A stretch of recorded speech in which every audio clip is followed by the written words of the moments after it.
C'est un sentiment de révolte. Révolte parce que même pour des chiens, on ne les traite pas comme on traite la population de Tekoma aujourd'hui. Des populations incapables, non autorisées à identifier les corps de leur. Il y a une maman ici. On vient d'enterrer 2 de ses enfants.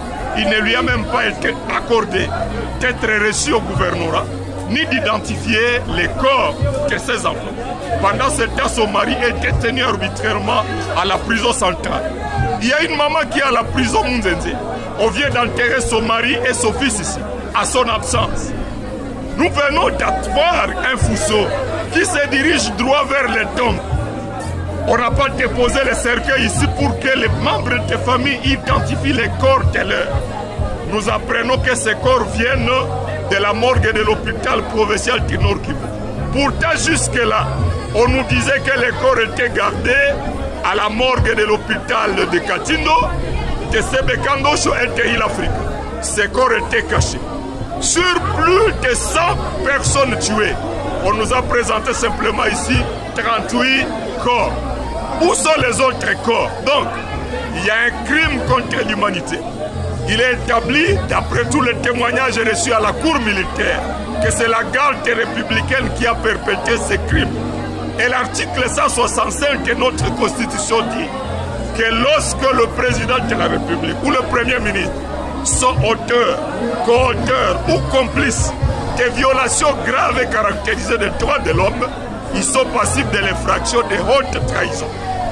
Parce que la garde républicaine, d'après l'article 10 de la loi portant organisation et fonctionnement de la garde républicaine, sur le plan des opérations, les commandants de la garde relèvent du président de la République, eh bien, M. Félix devrait répondre.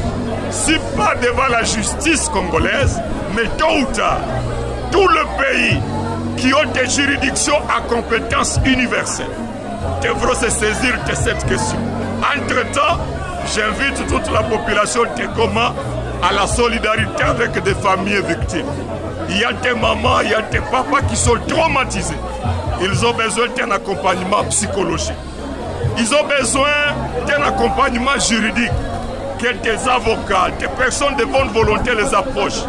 D'autres ont tout perdu. Il faut qu'on s'associe à eux parce que si nous ne nous mobilisons pas contre ces crimes, demain, ils vont perpétrer la même chose contre nous. S'ils peuvent se permettre pareil crime à pleine ville de Goma, que faut-il à Beni? Que faut-il à Rutshuru? Que faut-il à Masisi?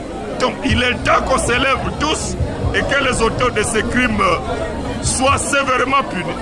Non seulement les 6 qui sont devant la cour militaire, mais qu'elle remonte jusqu'aux donneurs d'ordre, parce que nous sommes rassurés qu'ils n'ont pas agi d'eux-mêmes. Les ordres sont venus de la haute hiérarchie et les sanctions doivent aller jusqu'à ce stade. Envisagez-vous une autre action parlementaire comme vous rentrez d'ici là à Kinshasa? Inévitablement.